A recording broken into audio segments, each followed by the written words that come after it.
Bismillahirrahmanirrahim.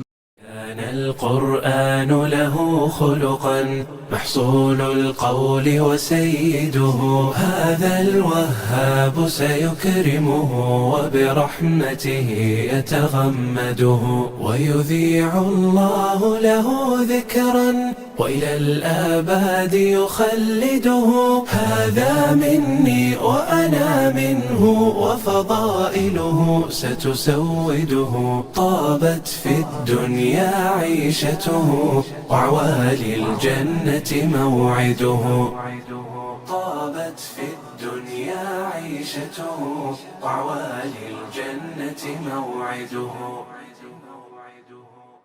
Assalamualaikum warahmatullahi wabarakatuh.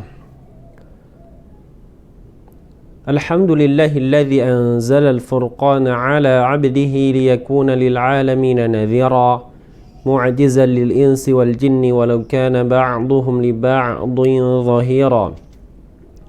Nahmaduhu ala tafaddulihi 'alaina bikitabihi fadlan kabira.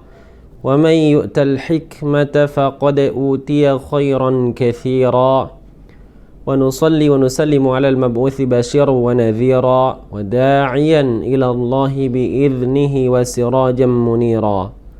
أما بعد, para peserta pembelajaran ilmu tajwid rahimakumullah, kita lanjutkan lagi pada program silsilah ilmu tajwid dan kita memasuki silsilah yang ke-30, masih membahas seputar sifatul huruf dan masih ada sangkut pautnya dengan sifat al-isti'la dan al-istifal.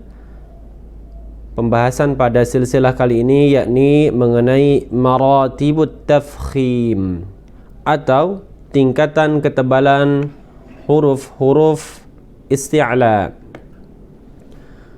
Telah disinggung pada silsilah sebelumnya bahwa huruf isti'la memiliki tingkatan ketebalan yang berbeda-beda tergantung dari sifat-sifatnya dan harokatnya. Maka yang pertama, mengenai tingkatan ketebalan huruf isti'la ditinjau dari sifat-sifatnya. Ketebalan ini ditinjau dari dua sifat, sifat isti'la dan sifat itbaq.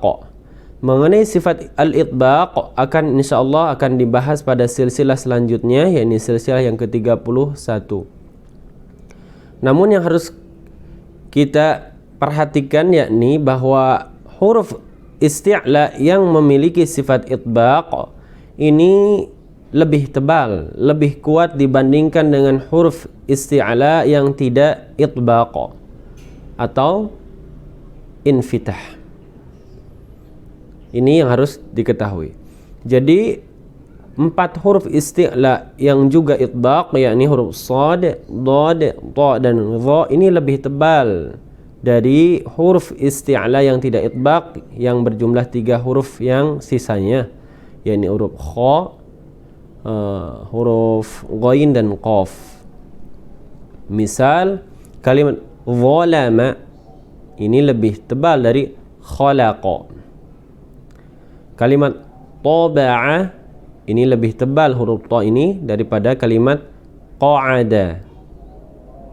Kalimat sadafa ini sadnya so lebih tebal dari ghafara. Ghafara. Kemudian yang kedua, tingkatan ketebalan huruf al-isti'la ditinjau dari harokatnya. Tingkatan ketebalan huruf isti'la ditinjau dari harokatnya terdapat perbedaan pendapat. Ada khilaf di kalangan para ulama dan setidaknya terdapat 2 pendapat atau 2 mazhab dalam pembahasan ini. Dengan perincian, pertama, mazhab yang pertama adalah mazhab dari Al-Imam Ibnu At-Tahan. Imam Ibnu At-Tahan, nama asli beliau adalah Abul Asbagh Abdul Aziz bin Ali As-Samati Al-Ishbili. Beliau wafat tahun 561 Hijriyah. Menurut beliau, ya, ini mazhab yang pertama ini, bahwa maratibut tafkhim, tingkatan ketebalan huruf al-isti'la ini dibagi menjadi 3 tingkatan, 3 martabat. Tingkatan yang pertama, yang paling tebal adalah ketika berharokat fathah.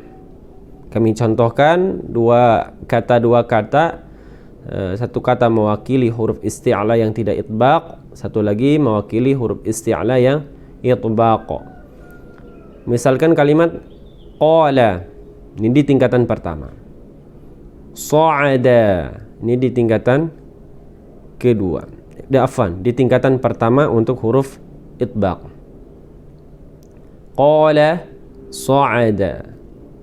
Tingkatan yang kedua apabila berharokat dhammah. Misalkan yaqulu, yaqul. Ini huruf qafnya berada di tingkatan yang kedua. Suhufa, ini shad berada di tingkatan yang kedua. Pada tingkatan yang ketiga, yakni apabila huruf tersebut berharokat kasrah. Misalkan qila, qila. Untuk qaf, untuk shad, sihra, sihra. Adapun ketika huruf-huruf tersebut disukunkan, maka tingkat ketebalannya tergantung harokat huruf sebelumnya. Jadi kalau ada kata akhladah berarti di tingkatan pertama. Kalau ada kalimat ukhra berarti di tingkatan kedua. Kalimat ikhwana, ikhwana berarti ada di tingkatan yang ketiga. Pendapat yang kedua atau mazhab yang kedua adalah mazhab Al-Imam Muhammad Ibnul Jazari rahimahullahu ta'ala. Beliau wafat tahun 833 Hijriyah. Menurut beliau, maratibut tafkhim berjumlah 5 tingkatan. Tingkatan yang pertama adalah apabila huruf tersebut berharokat fathah dan setelahnya ada alif atau mad. Berarti fathah setelahnya alif. Ini tingkatan yang pertama. Misalkan kalimat ghasiqin, ghasiqin. Ini berada di tingkatan pertama. Jadi menurut beliau Al-Imam Ibnul Jazari, apabila ada alifnya dengan tidak ada alifnya berbeda tingkatan ketebalannya. Ghasiqin. Contohkan ghain untuk huruf isti'la yang tidak itbaq. Zalim. Misalkan. Ini huruf isti'la yang itbaq pada tingkatan yang pertama.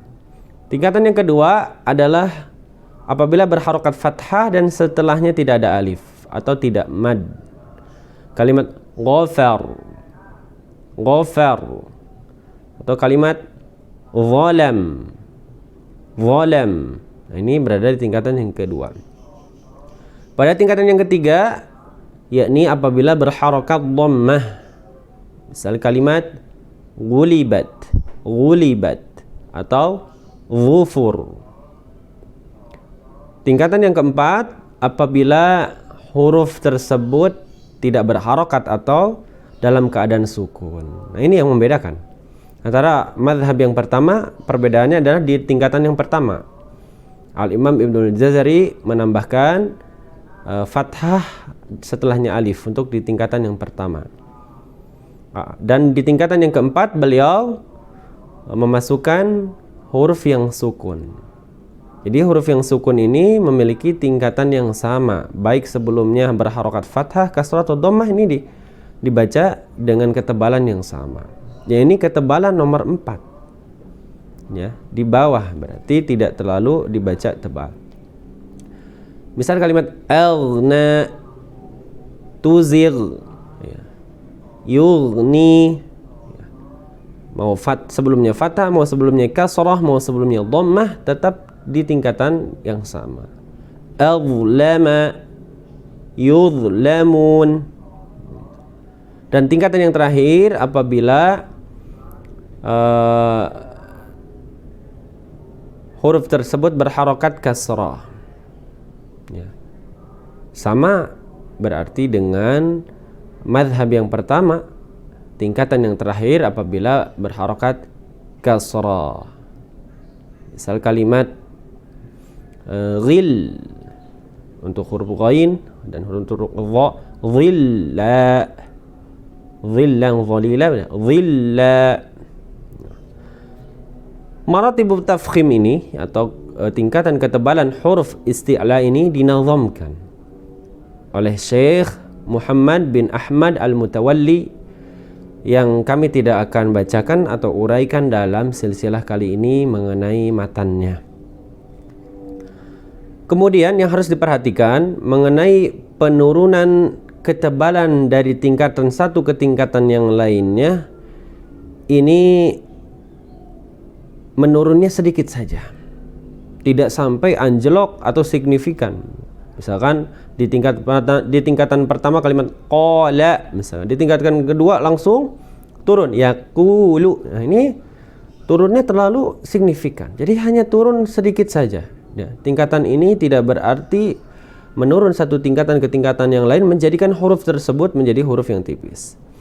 Dan dari kedua pendapat yang telah diuraikan, mazhab yang pertama Ibnu Tahhan maupun mazhab yang kedua Imam Ibnul Jazari, diketahui bahwa tingkatan paling rendah apabila huruf berharokat kasrah. Maka sebagian ulama menyebut keadaan tersebut di mana huruf-huruf isti'la berada pada posisi paling rendah ketebalannya disebut dengan istilah tafkhim nisbi.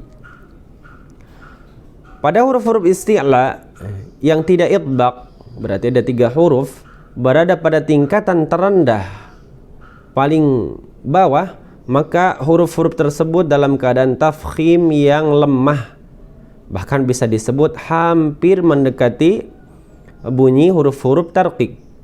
Namun para ulama tidak menyebut bahwa huruf-huruf tersebut berubah menjadi huruf-huruf tarqiq. Nah, maka diperkenalkanlah istilah tafkhim nisbi. Ya, disebut tafkhim nisbi karena dinisbatkan kepada ketipisan dan kelemahan suaranya dalam pengucapan huruf-huruf tersebut. Maka kami akan merincinya. Setidaknya ada 7 keadaan tafkhim nisbi tersebut. Yang pertama adalah apabila huruf kha maksurah, kha yang berharokat kasrah. Contoh khifah, tidak perlu ditebalkan terus, khifah. Ini tafkhim dalam tingkatan paling rendah. Yang kedua huruf ghain maksurah. Contoh kalimat ghil, ghil, wil, ini salah. Yang ketiga huruf qaf maksurah. Contoh kalimat qil, ya, qil, mustaqim, seperti itu kira-kira. Yang keempat kha sakinah sebelumnya kasrah. Misal kalimat ikhwana, ikhwana. Dikecualikan kalimat ikhraj atau ikhraja. Ini tetap kha-nya kita tebalkan, ikhraja. Kemudian huruf ghain sakinah sebelumnya kasrah. Misalnya kalimat Rabbana afrigh, afrigh, ya. Kemudian setelah itu urutan yang ke-6 atau keadaan yang ke-6, yakni huruf kha sakinah, yakni ketika waqaf, dan sebelumnya ya sakinah. Kalimat misalkan syekh, syekh, ya. Kemudian huruf terakhir, ya, yang ke-7 huruf kha sakinah ketika waqaf dan sebelumnya ya sakinah. Misal kalimat zaigh, zaigh. Nah. Adapun huruf qaf ketika sukun, baik sebelumnya kasrah atau sebelumnya ya sakinah, maka tidak mengalami tafkhim nisbi tersebut, karena di sana nanti ada qalqalah. Misalkan kalimat siqwatuna, enggak, siqwatuna, siqwatuna tetap ditebalkan, tidak mengalami yang disebut dengan istilah tafkhim nisbi. Kemudian hal-hal yang harus diperhatikan. Pertama, huruf-huruf isti'la yang itbaq ketika di tingkatan paling bawah tidak seperti huruf-huruf yang tadi dicontohkan. Jadi tetap ketebalannya terlihat karena huruf-huruf itbaq ini huruf-huruf yang kuat. Sekalimat dhiza, huruf dhad, dhiza, huruf sad, basir, basir tetap tebal. Kemudian huruf dha, ya, kalimat misalkan dhilla, dhilla, azim, azim. Kemudian huruf ta misalkan tin, ya, mil tin, ya. Tidak mengalami, apalagi kalau sampai seperti tafkhim nisbi yang tadi. Ini kesalahan. Kemudian kesalahan selanjutnya yakni menabalkan huruf-huruf tadi, ya, huruf isti'la dalam segala keadaan harokat fathah, kasrah, dhamma dengan bunyi tebal yang sama. Ini kesalahan. Qala yaqulu qila. Nah, ini kesalahan. Tidak disamakan. Ya. Harokat mempengaruhi, kami ulangi, harokat mempengaruhi ketebalan, tingkat ketebalan huruf isti'la. Jadi harus kita perhatikan. Demikian yang bisa kami sampaikan, kurang lebihnya mohon maaf. Wallahu a'lam bis-shawab.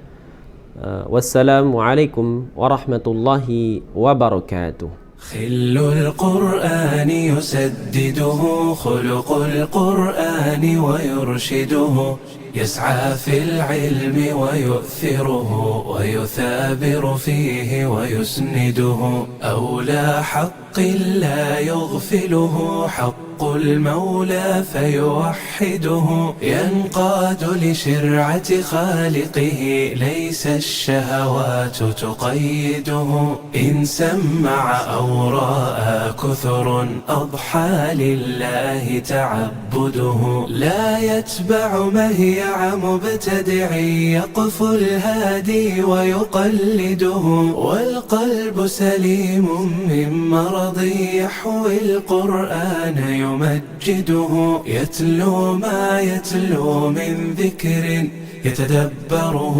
ويردده بلباس التقوى زينته من لبس السوء تجرده ويحكم ميزان المولى ميزان الناس يفنده